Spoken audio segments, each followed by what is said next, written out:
কেউ যদি তার মর্যাদা বাড়াতে চায়, কেউ যদি তার ভাগ্য সুপ্রসন্ন করতে চায়, তাহলে প্রত্যেক দিন দৈনিক 5 বার মাটি নামক দাসখতের উপরে নাক আর কপাল নামক কলম দিয়া সই করতে হবে 5 বার, আল্লাহ আমি কেবলমাত্র তোমারই গোলাম, তুমি ছাড়া কারো গোলাম নই।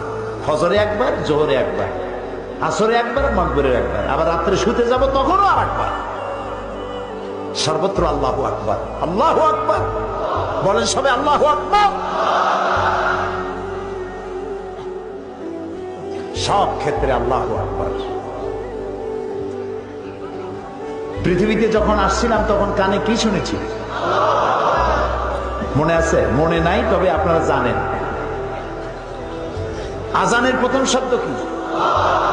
ইকামতের প্রথম শব্দ কি? নামাজের প্রথম শব্দ কি?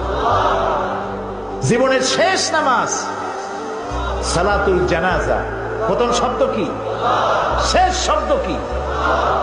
এর দ্বারা প্রমাণ হলো আমার জন্ম থেকে কবরে যাওয়া পর্যন্ত জীবনের প্রতিটি ক্ষেত্রে আমি গোলাম, আমাকে ঘোষণা করতে হবে আল্লাহু আকবার।